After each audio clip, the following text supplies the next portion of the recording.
This is a tragedy. This is a Greek tragedy, one that makes me very, very sad. And so I'm just going to use you guys as my therapist to talk about it. I hope you're okay with that. My eye is getting better, though. Thank you so much for your concern. I no longer look quite like the devil. It's just a little red. No, it wasn't pink eye. I got something in my eye that was stuck for a long time, so I decided to use my brother's weapons grade eye drops, and I put way too many in there, and it turned my eye red for like 4 days. So that learned the lesson, but it also did get whatever was in my eye out. So I was a lot more comfortable while I looked like the devil, and that can't be overlooked.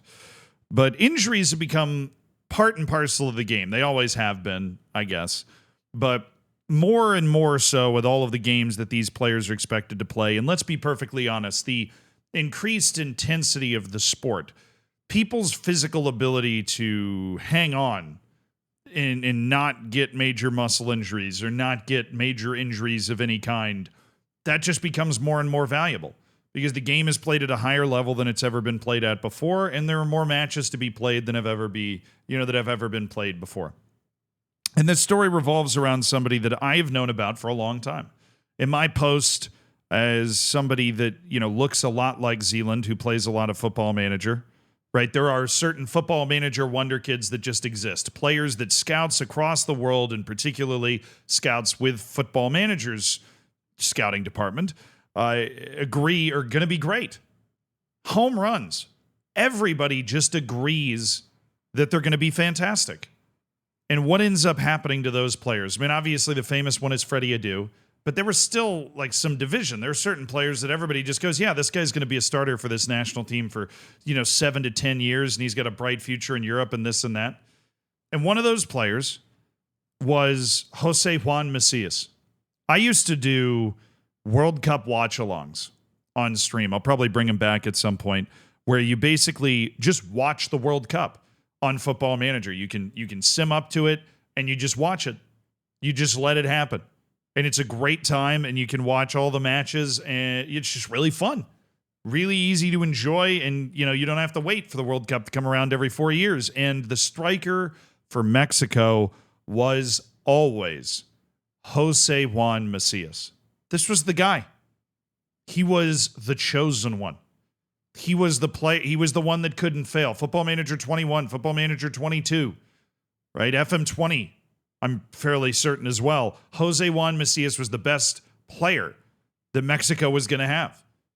He developed into a fantastic kind of world-class striker, well-rounded, advanced forward type.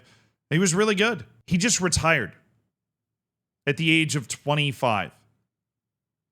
And that is shocking for somebody like me to hear, who hadn't necessarily followed the recent moves of his career. But I guess even if you have followed the recent moves of his career, it's shocking to see somebody who is pretty unanimously agreed as having excellent potential and being destined for a big club in a top 5 league to just be their striker, to be calling it quits at 25. That's younger than me, right? And you've already had your full professional football career where you were a wonder kid. And then, even Freddie Adu was playing until he was like 29. Right, this Jose Juan Macias just retired at the age of 25. And the reason is crippling numbers of injuries. At which point you have to respect this sort of decision to retire. He broke into the first team with Chivas in 2017 in the Mexican League, which, if you're doing math, that was 8 years ago, right? So we're talking about a kid that's 17 years old that breaks in 2017. He was born in 2000, man. He was born in 2000 or right before 2000, 1999, and he's already retired.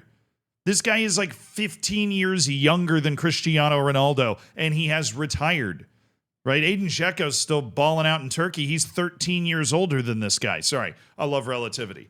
I love creating the relative ages. He breaks through with Chivas. He goes on loan, and this was really this is where every scout was just going crazy. He's 19 years old. He goes on loan at Club Leon, which is a big club in Mexico.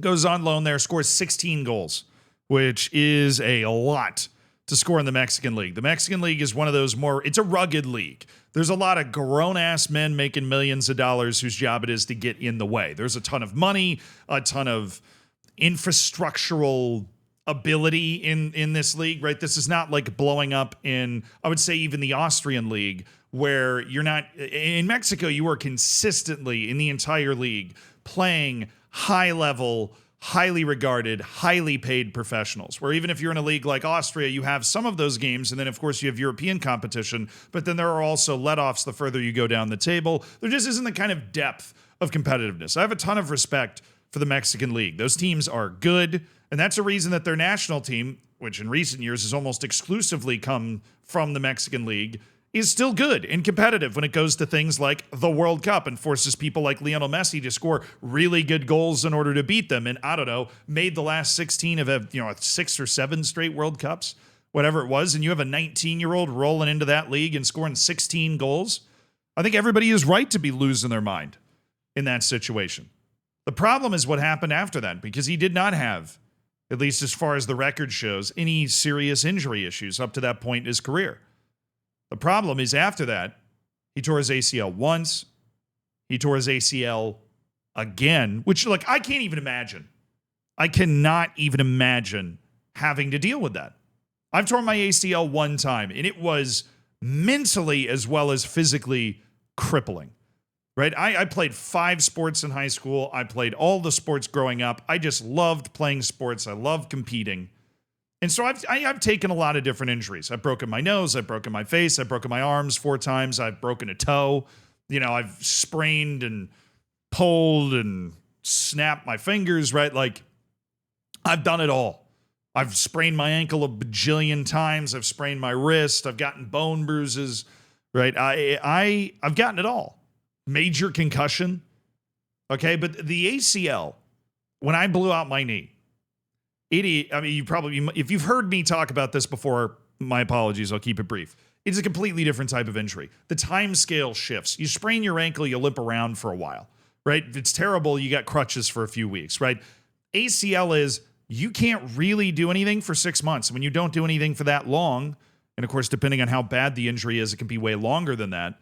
You lose the faith in it. I remember the first time I sprinted at full speed after my ACL surgery, I was so scared I was shaking, because you are so worried about it happening again, because it happens so like that. And then to have it happen a second time, if that had happened in quick enough succession, the way that it happened for Jose Juan Macias, that would have shattered my confidence to be able to move at all. Much the same way you see players like Christian Pulisic struggle to get back to their hard running style after they pull a muscle multiple times, because they're worried that if they push that hard, they're going to pull the muscle again, right? Like there is that very ready-made fear, but that was just the beginning. He did a loan to Getafe, but he only played 200 minutes and he was plagued by injuries there. And then he came back to Mexico right after getting a shot in Europe and not being able to impress because the poor guy just couldn't get on the field. But he suffered another long-term injury after he got back. Right? And this is where the details kind of get a little fuzzy. I mean, we've got articles like this one from record.com.mx, right, but they don't really detail exactly what these injuries are. I don't know if they are they're knee injuries, hip injuries, whatever. But it's a recurring thing. Okay, because multiple times outside of those 2 ACLs, he's picked up long-term injuries. And after the last one, Santos Laguna, which is one of the clubs in the top Mexican league, just cut him. And that is in itself striking, because it's one thing to be an injury-plagued player, but it took a long time for even somebody like Jack Wilshere to actually be cut. Right? And I don't even think his contract was terminated. I think it just ran out and they went, yeah, you know what? Or we'll take pennies in the dollar. I don't remember exactly where Wilshere went, but this is kind of a Wilshere-esque story. He gets his latest long-term injury and they just agree an early termination of his contract, right? Some sort of mutual termination, or maybe just pay out the rest of his contract to free up a roster spot because he can't play. Right? He just can't actually get on the field. And that's such a drastic step to take when you're Santos and you're probably already getting an excellent discount to get Jose Juan Macias in the first place, because he's been struggling with injuries for like 4 straight years. And then after he gets cut, he just calls it very abruptly in an announcement that shocked the Mexican media and definitely shocked me. And you just feel for the guy. I almost said kid, but 25 now, you just feel for the guy. The fact that you can have a career that is so promising and you have that 16-goal season with Leon, and you're just basically never able to follow it up ever, and your body just lets you down. I don't know. It's one of the great mysteries of sports. Everybody thinks that they have the answer to this. Well, he didn't do enough yoga. Well, the intensity of the game is too high. If it was lower, if it was the 1980s, Jose Juan Macias would have been a superstar, if he didn't have to do all this pressing. Right? Everybody thinks that they have the answer. The truth is that in the history of sports, there are just certain guys like Jose Juan Macias, and that's why it is always a risk to bet on potential, because he should have been great. There was no reason that he was not supposed to be great. He was big, he was fast, he was dominating the Mexican League at 19, and he retired at 25. RIP in peace to football manager legend and flash in the pan star Jose Juan Macias. Supposed to be one of the best players that CONCACAF's produced in a long time, and his career is now already over. Hopefully, for his sake, if he wants to, he can take a few years and get his body fully right and get out of the professional grind, and then maybe make a comeback in the second Mexican division and maybe find some of that glory that he deserved to have based off the way he was able to play earlier in the career.